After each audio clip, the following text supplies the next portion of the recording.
like movie theater popcorn? I do. I love it. It's the only reason I go to the movies. Really, the only reason I go to the movies is for the popcorn. So I had to play around with the recipe a little bit and figure out how to make popcorn as good as they make it in the theaters, or at least pretty darn close. I found it. So let's go ahead and get started. Here's the secret ingredients for making my homemade movie theater popcorn. I start off with the coconut oil. This coconut oil I just get at Walmart. It's like $5 for the smaller container. This is 14 ounces. And then the real secret here is the Flavacol. This is a powder that I get. It's like a seasoning powder that I get at Smart & Final. You can find it online, but it's way more expensive. So Smart & Final is where you want to look for that.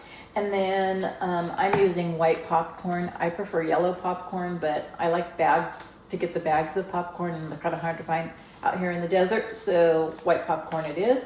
And then my other big secret ingredient is the Orville Redenbacher's popping oil. This is really a flavorful oil that definitely makes a difference. So now that I've got all the ingredients, let's go ahead and get started. I've tried making this popcorn in a pot on the stove, and I just don't like the way it comes out. I don't like the texture of the kernels, and it's too messy. Anyways, so what I do is I do the microwave cooking, and I have two different kinds of microwave bowls. There's this harder plastic bowl with a lid, and then there's this one that is convenient. I like it. I definitely like it because it's foldable and kind of stores out of the way and then pops up when you want to use it. But for sturdiness, I tend to go with this one. And I don't even know. I bought this so many years ago at Walmart. I think they're like $10 or $15. I think this one is like $10 also. So yeah, if you don't have one of these, I definitely recommend you picking up one. Either version, but definitely cooking popcorn in the microwave is a plus. So the first thing I'm gonna do is I'm gonna add 2 tablespoons of the coconut oil, and then I'm gonna stick this in the microwave and melt it down. In the summer, your coconut oil might already be melted. So anyways, 2 tablespoons of the coconut oil. All right, so I put the coconut oil in the microwave for like 30 seconds, 35 seconds, and it's melted down. And now I'm gonna go ahead and I'm gonna add the Flavacol. And this one is it really depends on how you prefer it.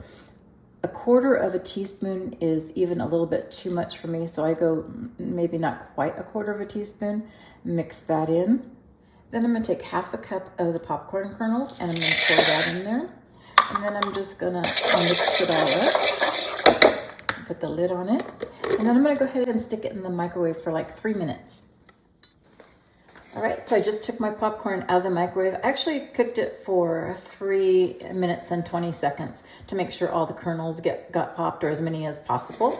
And now I'm gonna add some of the popcorn oil, and I already have one open, so I'm gonna just go ahead and pour it. And again, this is just however you like it. And so one thing would be if you put it in your own little bowl, and then that way you can add as much as you like to it. All right, so I'm just gonna kind of mix that up. And there you go. Yeah, I definitely want to get to the bottom of that. But since I'm recording this, I don't want to make a mess. But there's my popcorn. It's really good popcorn. I think that you'll really like it. Try it, see what you think. So yummy popcorn in less than 4 minutes, as good as movie theater popcorn or even better. I recommend you give it a try. Thanks for watching.